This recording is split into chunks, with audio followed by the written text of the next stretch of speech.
여러분 안녕하십니까? 7월 17일 목요일 영상 새벽 기도회입니다. 오늘은 요한계시록 11장 14절로 19절 말씀을 읽고요. 하나님 나라의 질서와 위엄이라는 제목으로 말씀 나누겠습니다. 하나님 나라의 질서와 하나님 나라의 질서와 위엄이라는 제목입니다. 여러분, 요한계시록을 읽어갈수록 요한계시록이 가지고 있는 그 일정의 구조가 있다는 것을 많이 느끼게 됩니다. 재앙의 방식으로 말하자면 제일 먼저 인을 떼는 것이 나오고 두 번째로 나팔을 부는 것이 나왔고요.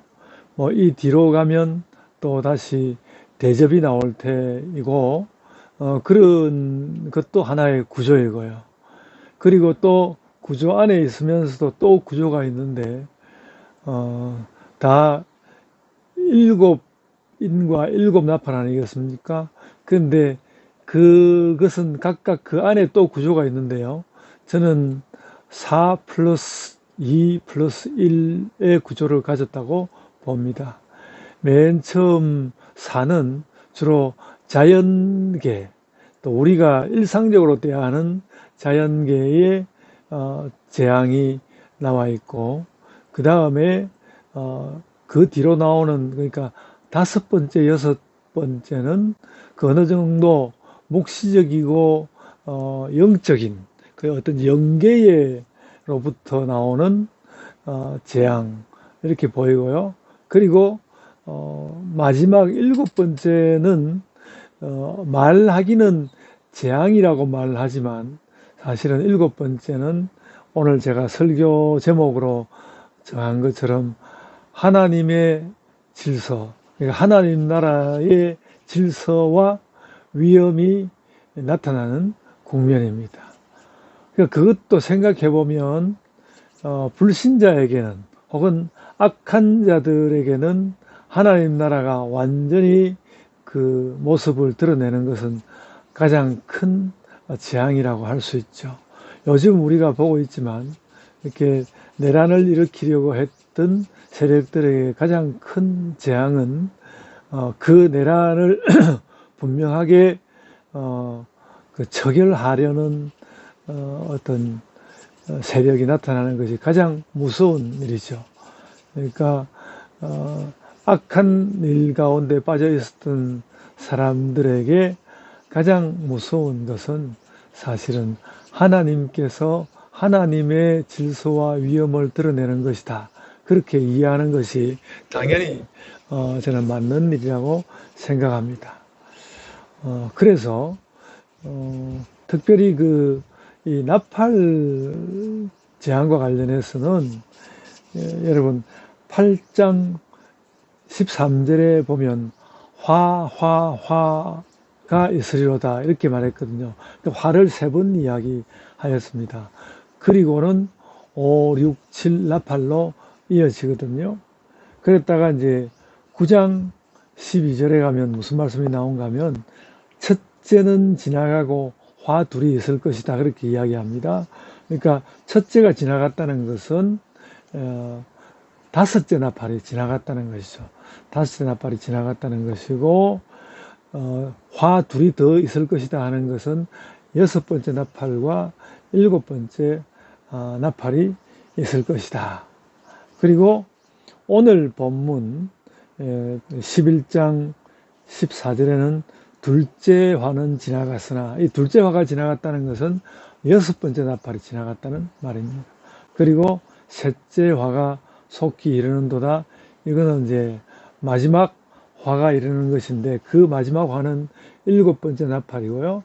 그 7번째 나팔의 내용은 다시 말씀이지만 하나님 나라의 질서와 위엄이 다시 오는 것입니다.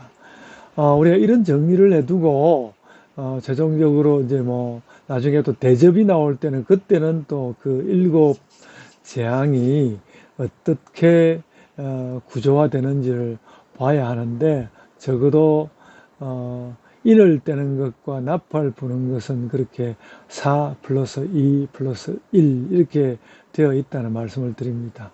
제가 뭐 이것을 뭔가를 엄청난 분석을 한 듯이 이야기하려고 하는 것이 아니라 여러분들이 이 말씀을 이제 이해할 수 있도록 하려고 저 나름대로 또 살펴보고 뜯어보고 그렇게 한 결과 얻을 수 있는 내용이었습니다. 그러니까 새삼스럽게 1, 2, 3, 4 첫 네 번째 화가 지나갔는데 다시 그 다섯 번째 나팔을 불면서 첫 번째 화가 온다는 것은 사실 굉장히 이해하기가 어려운 부분이어서 이게 무슨 말일까 하고 뜯어보았더니 그렇더라 하는 말씀을 여러분에게 해 드리고요. 그래서 14절에 이제 셋째 화가 속히 이르는도다 그랬는데 사실 하나님을 믿는 백성들에게는 하나도 화가 아닌 것이죠. 악한 자들, 불신자들에게는 화가 되는 것이죠. 그래서 15절 보시면 15절 상반절 하반절 중에 하반절에 세상 나라가 우리 주와 그의 그리스도의 나라가 되어 그가 세세토록 왕노릇 하시도다 하시리로다. 그러니까 세상도 이제 완전히 하나님의 나라가 되고 예수께서 왕노릇 하시니까 이건 하나님 나라죠. 이것이 하나님 나라가 온전히 오는 것은 악한 자들에게는 화가 온 것이다. 이렇게 생각하시면 되겠습니다. 그래서 이제 16절, 17절 가면서는 장로들이 하나님을 경배하고 그런 장면이 나오게 되겠습니다. 그리고 18절에서는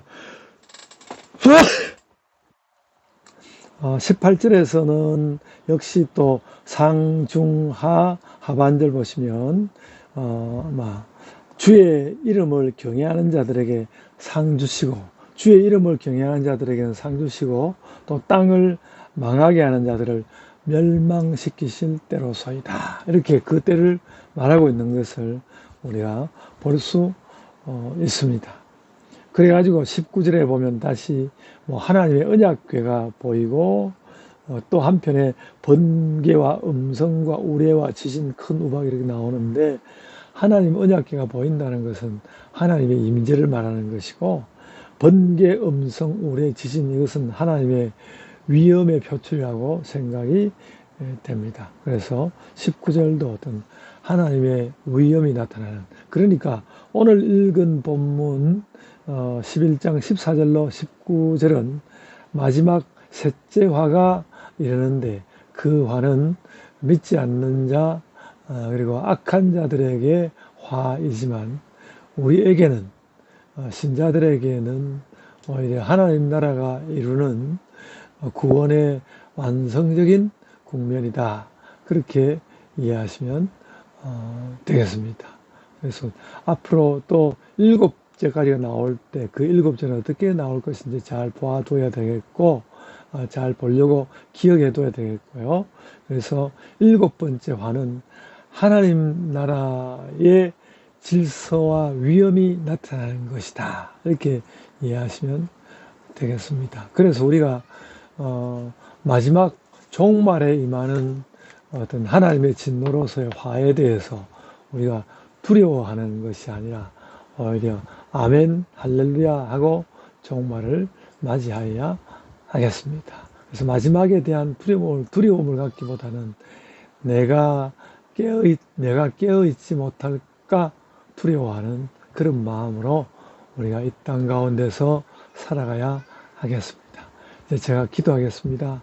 아버지 하나님, 저희가 성경의 종말을 두려워하기보다는 종말이 오고 있는데 깨어있지 못한 나의 모습이 나타날까 그것에 오히려 저희들이 두려움을 갖고 하나님 백성으로서 이 땅에서 깨어서 살게 하여 주옵소서. 감사하옵고 예수님 이름으로 기도드리옵나이다. 아멘. 하늘에 계신 우리 아버지여, 이름이 거룩히 여김을 받으시오며 나라가 임하옵시며 뜻이 하늘에서 이룬 것 같이 땅에서도 이루어지이다. 오늘 우리에게 일용할 양식을 주옵시고 우리가 우리에게 죄 지은 자를 사하여 준 것 같이 우리 죄를 사하여 주옵시고 우리를 시험에 들게 하지 마옵시고 다만 악에서 구하옵소서. 나라와 권세와 영광이 아버지께 영원히 있사옵나이다. 아멘. 여러분 이제 각자의 기도로 기도하시겠습니다.